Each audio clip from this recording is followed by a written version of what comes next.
There's been a lot of talk and a lot of excitement lately around the idea of Jax Forrest, who's currently a senior in high school, foregoing his second semester and entering the lineup at the school that he's committed to, which is Oklahoma State. And this started basically from small rumors, and then there was a clip that happened after the national duels of this. The Jax Forest thing's happening. The Jax Forest thing is happening. Jax Forest is going to wrestle for Okie State second semester.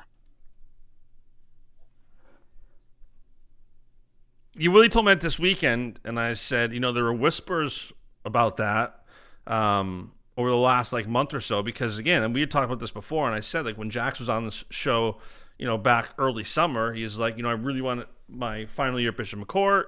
We've done a lot, but we haven't won a team title. I really want to win a team title. And then over the summer, it seems like the narrative started to slowly change. And then this weekend, Willie texts me, yeah, it's done. Spratley's wrestling second semester. Or Forrest. Yeah, that's happening. Where it's Willie Saylor. He's talking on his podcast with Justin Bash, and he's down in Tulsa, Oklahoma, at the national duels, covering it, and he's hearing from people close to the situation saying Jax Forrest will be wrestling for Oklahoma State, or something to that effect. Some sort of Jax Forrest, Oklahoma State, next semester, something is happening. Now, I don't have any inside information. I'm not a person who has additional resources outside of what most of the public hears. But what I do have the ability to do is look at some of the facts and kind of determine in what ways does it make sense and in what ways does it not make sense for this move. And so let's take a look at that and kind of just determine what makes sense here. So if we break down Oklahoma State's lineup, we understand that they have at the weights where Jax Forrest could reasonably wrestle, they have the following options, right? 133, they have returning national champion, from 2 years ago, Richie Figueroa, and true freshman Ronnie Ramirez. At 141, they have Sergio Vega, who's currently ranked second in the country. And at 149, they have Casey Swiderski, who is kind of up and down in the rankings. But those are the three weights that are, within my understanding of Jax Forrest and his size and his frame, feasible. 149 might be pushing it. So it's really 133 and 141.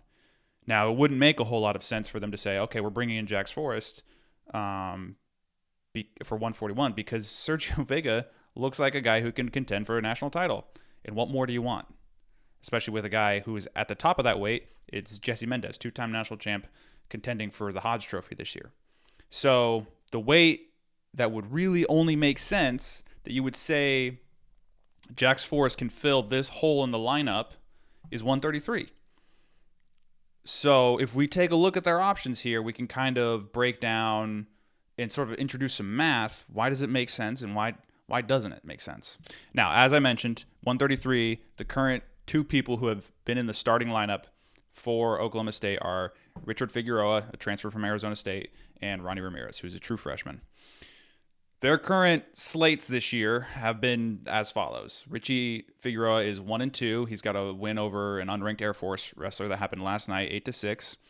He has a loss to the 21st ranked wrestler at the weight, Tyler Ferrara from Cornell. He lost 11-9 off a takedown in the final moments of the match, or in the last exchange of the match. And he lost to the 7th ranked wrestler, Tyler Knox from Stanford. Lost to him 13-9 in their opening duel. If we look at his career in college, we can also take a look at the year that he won an NCAA title in 2024. He started his season out 7-5. So maybe Figueroa is a guy who you give him more time, he gets more matches under his belt, and things start to look better for him as the year goes on. I think that's a totally reasonable expectation. Now, I also think it's totally reasonable for the Oklahoma State coaches and the fans to be wanting more out of a guy who won a national title, right? He won one at 125 2 years ago, didn't place last year. He's up a weight class this year in a better room what can be done with that. Now, he won his last match, and that could be a sign of the momentum shifting in a better direction. He was against an unranked wrestler. There's not, it's not a notable win, but the fact that it was a win is notable in a way. Now, their other option is Ronnie Ramirez. He's a true freshman. He's 2-1 this year. He's got wins over 24th ranked Zach Redding, beat him 4-2 at the national duels, and beat Cale Lauritsen from Nebraska 9-3. His only loss is to Drake Ayala. It was in sudden victory, 7-4. Ramirez got the only takedown in regulation and looked to be capable of beating a 2-time national finalist, which is pretty good. So maybe if you look at the year, maybe Richie Figueroa doesn't pan out, but you already have a solid secondary option or a solid other option. If we look at some of the math from the rankings, we can take a look at, where do these two options lay in terms of what their ceiling looks like and in terms of what their floor looks like. Because I think you can probably pretty reliably and pretty safely assume that whoever ends up getting the nod between these two, going into the postseason, they're most likely going to be at the bare minimum national qualifiers. And you could probably pretty safely expect them to win at least one match. So they're going to score half a point, bare minimum, right? Currently, the wrestler ranked for Oklahoma State at 133 is Ronnie Ramirez on Flow Wrestling's rankings, which earns him at the 14th spot in the rankings. He earns a point and a half. So if we take that and we take without bonus, we can't calculate that. If you take that and you compare it to what you get in first place without bonus, it's 20 points.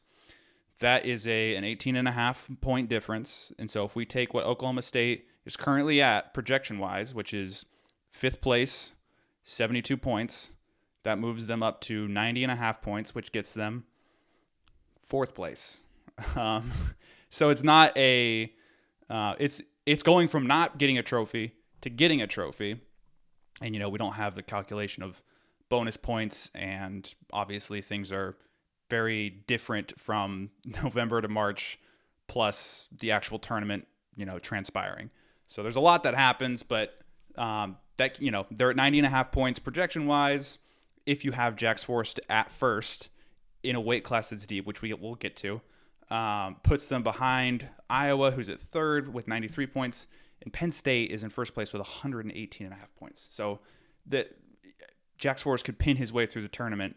And Penn State would still need to have a really bad performance for them to be able to catch up to winning a team title. So I think we can pretty safely estimate that even if Jax Forrest were to enter the lineup and win a national title and perform spectacularly, that's not going to win Oklahoma State a team trophy or a team title. They could get them into top 4, earning a trophy, but not first place. And that's really just with expecting a low performance from Ronnie Ramirez or Richie Figueroa. I think whoever gets the nod, they're probably going to be winning a match and moving deep into the tournament. I don't think it's outside the realm of possibility to see either of these guys make a deep run through the bracket. They're probably not going to make the finals. This weight's deep, and we can talk about that next. But did they find their way onto the podium? Can't rule it out. You really can't. Especially a guy who won a national title. You can't say, yeah, there's no way this guy podiums. You just can't. So let's move on to the next part, which is the depth that we see at this weight. 133 pounds. It's pretty ridiculous. It's probably second place, maybe first place, especially if Jax Forrest enters the weight class in terms of depth.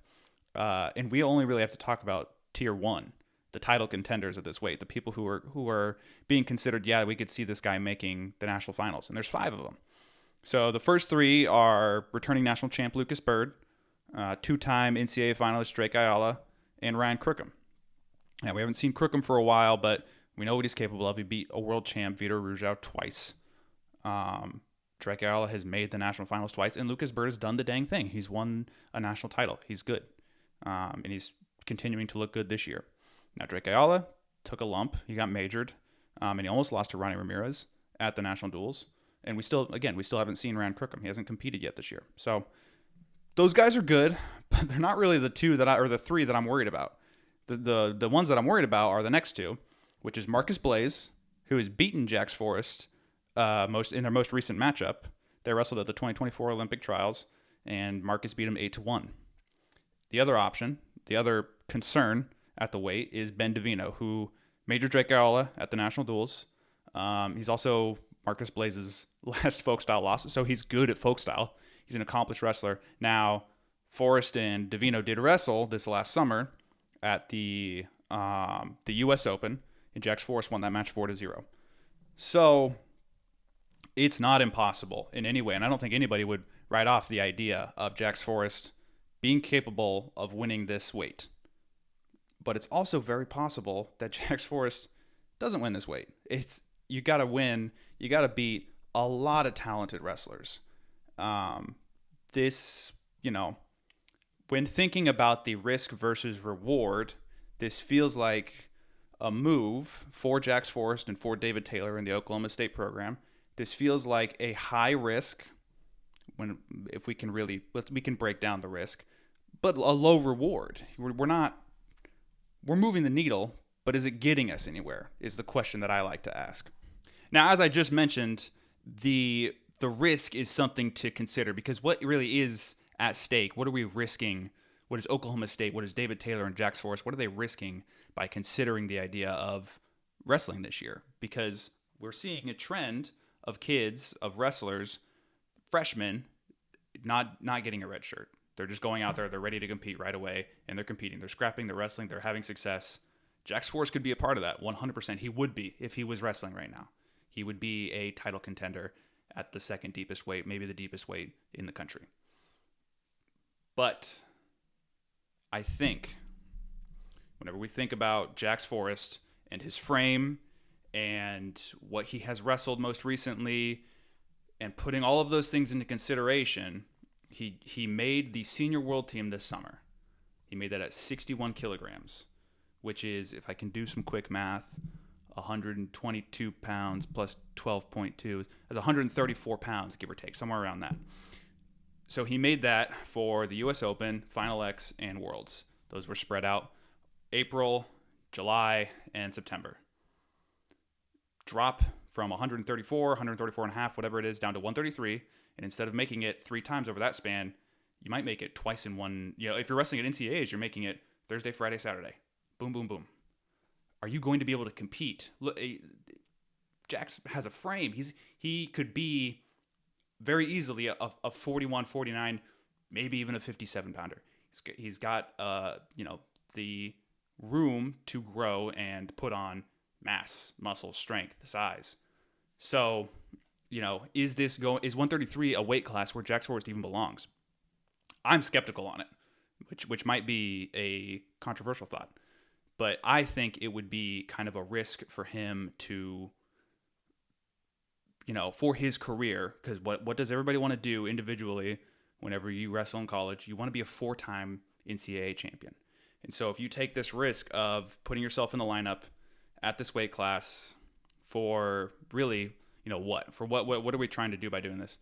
It would be an amazing story, of course. Does Jax Forrest go out there and just win the dang thing? That's awesome.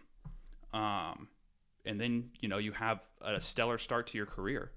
An amazing story to tell. So that could be what the way that they're thinking. Because Jax Forrest is definitely he's not meant for high school wrestling right now. He's far and away better than everybody that he's going to be wrestling.